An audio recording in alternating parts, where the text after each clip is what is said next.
बाबर वाले पार्ट को ठीक से समझ लिया? ठीक है, अब हम कुछ चीजें रिवीजन के लिए आपसे पूछेंगे तो आप बताना। ठीक है, बाबर कहाँ, किस देश का निवासी था?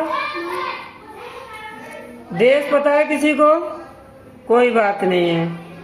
बाबर जो था मध्य एशिया से आया था। मध्य एशिया में एक देश है उज्बेकिस्तान। कौन सा देश?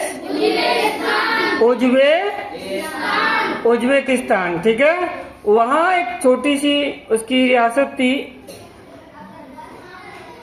फरगना। कौन सी? फरगना। वहाँ से आया था बाबर। ठीक है, समझ गए? और बाबर के पिताजी का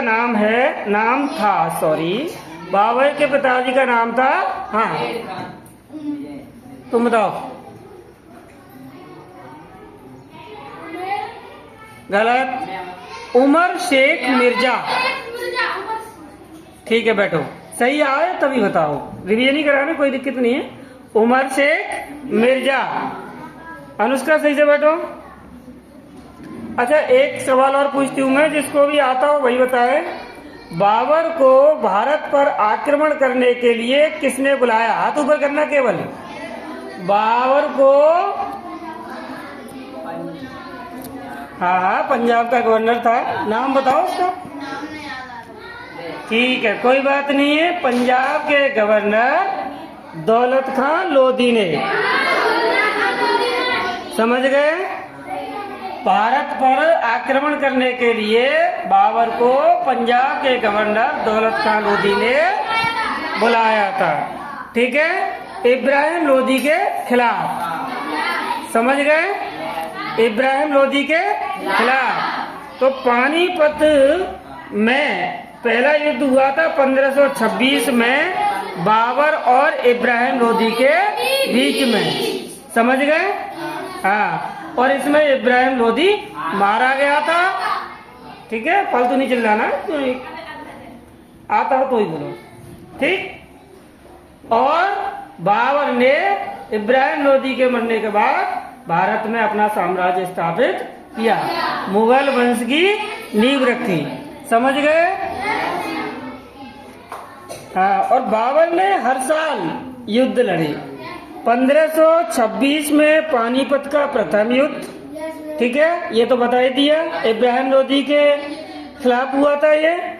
इसमें इब्राहिम लोधी मारा गया था। बाबर ने मुगल वंश की स्थापना की थी। दूसरा खानवा का युद्ध हुआ था राणा सांगा के साथ।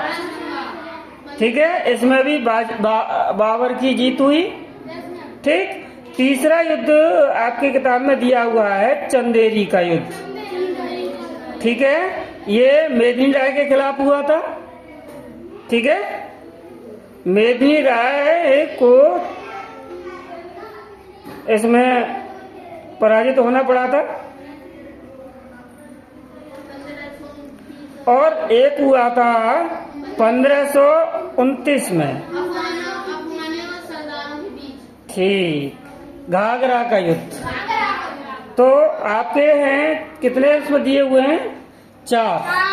1526 में पानीपत का प्रथम युद्ध, और 1527 में खानवा। ठीक है, 1528 में चंदेरी का युद्ध, और 1529 में घाघरा का युद्ध, और 1530 में क्या हो गया? 1530 में 26 दिसंबर 1530 को बाबर की मृत्यु हो जाती है। समझ गए? बाबर को बाग बगीचा लगाने का बड़ा शौक था। ठीक। उन्होंने अपनी आत्मकथा भी लिखी थी तुर्की भाषा में। कौन सी भाषा में लिखी थी?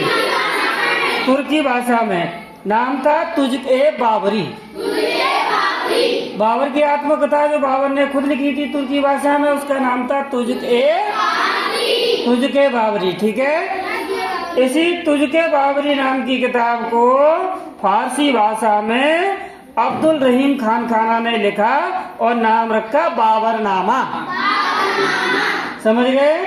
पेपर में अगर आता है बाबरनामा किसने लिखा, तो अब्दुल रहीम खान खाना ने। ठीक है, समझ गए? हाँ, तो ये बाबर का इतिहास था।